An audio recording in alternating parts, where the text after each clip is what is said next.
15 अगस्त 1947 यह वो हिंदुस्तान का स्वर्ण दिन था जब हिंदुस्तान की आज़ादी हुई और हुआ देश का बंटवारा।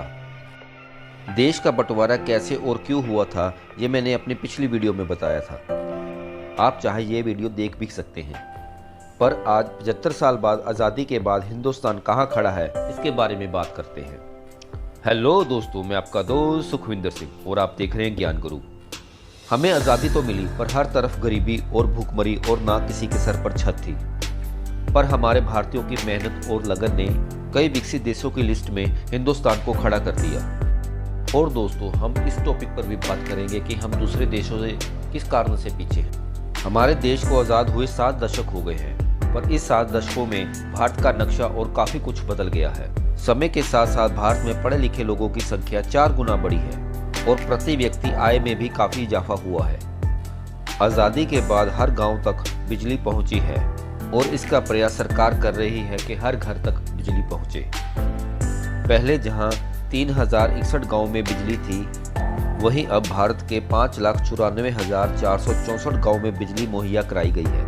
ज़रूरत के हिसाब से नए नए राज्यों का गठन हो रहा है। हाल ही में जम्मू कश्मीर और लद्दाख को अलग करके केंद्रीय शासित राज्य का दर्जा दिया गया है और वर्तमान में 28 राज्य और 8 केंद्रीय शासित राज्य हैं।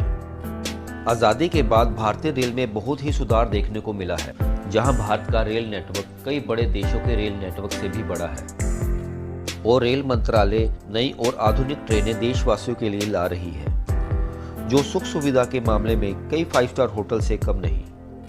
मगर रेल मंत्रालय को अभी कई सुधारों की और ज़रूरत है। आज़ादी के बाद भारत ने पहली बार एशियन गेम्स की मेज़बानी की।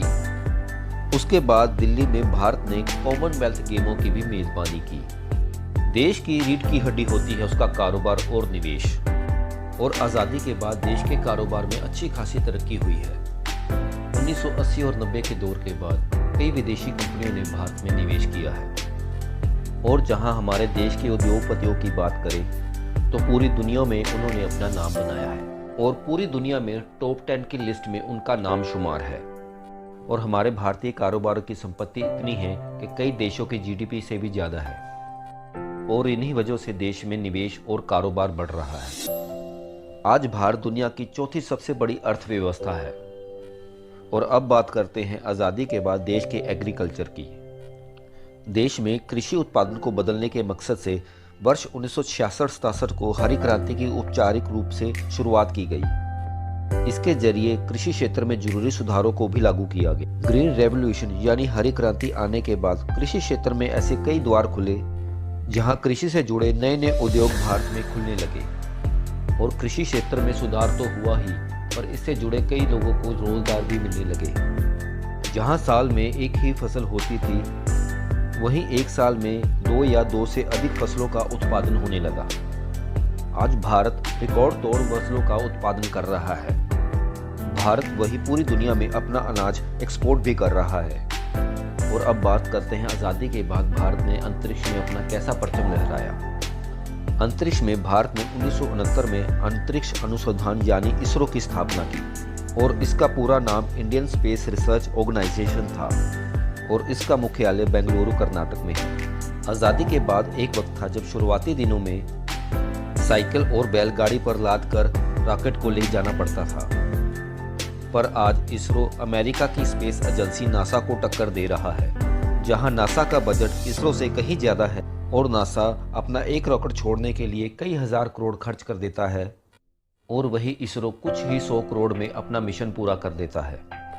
दोस्तों, बता दें, सबसे ज़्यादा 104 सैटेलाइट छोड़ने का रिकॉर्ड इसरो के ही नाम है।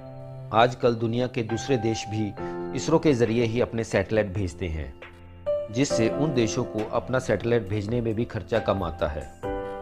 आज भारत की चौथी सबसे बड़ी ताकतवर फौज है। जहां अमेरिका, रूस, चाइना का नाम आता है, वहीं भारत अपना आत्मनिर्भर भारत का सपना पूरा करने में प्रयास कर रहा है।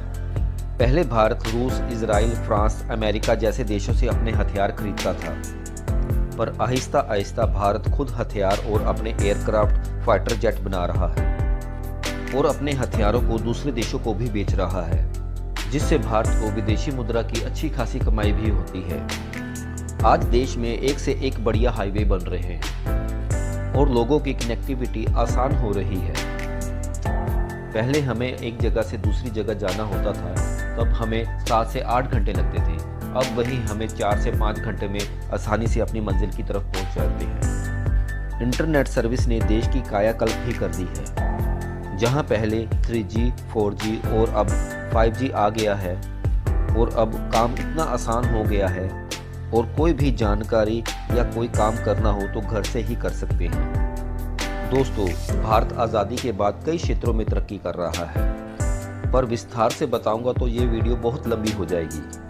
पर आज़ादी के बाद हम कई क्षेत्रों में पीछे भी रह गए हैं और हमारा सामाजिक विस्तार नहीं हो पाया। आज भी भारत में 21% लोग गरीबी रेखा के नीचे रह रहे हैं, जिन्हें एक वक्त का खाना भी नसीब नहीं होता। और करप्शन हमारे देश में नसूर की तरह बना हुआ है। बगैर रिश्वत दिए भारत में कोई काम आसानी से नहीं हो पाता। और देश की तरक्की में सबसे बड़ा रोड़ा है यहाँ की जनसंख्या।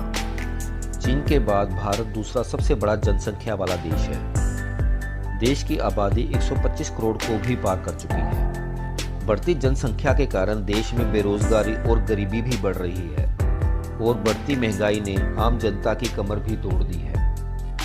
जहां राशन, फल, दूध, सब्जी, पेट्रोल, डीजल आम जनता को परेशान किया हुआ है और कोरोना के बाद देश और लोगों की अर्थव्यवस्था भी कमजोर हुई है। और देश में कुछ लोगों की गलत बयानबाजी के कारण देश में आपसी प्यार, सामाजिक और धार्मिक दूरियां बढ़ी हैं।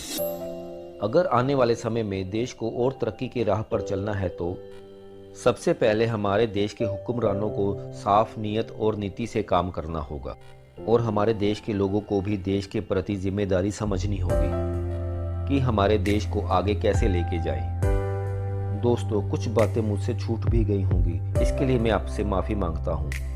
देश की आज़ादी दिवस के लिए आपको सभी को शुभकामनाएं। जय हिंद, जय भारत। तो दोस्तों, आपको मेरा ये वीडियो कैसा लगा? लाइक, शेयर और कमेंट ज़रूर कीजिए।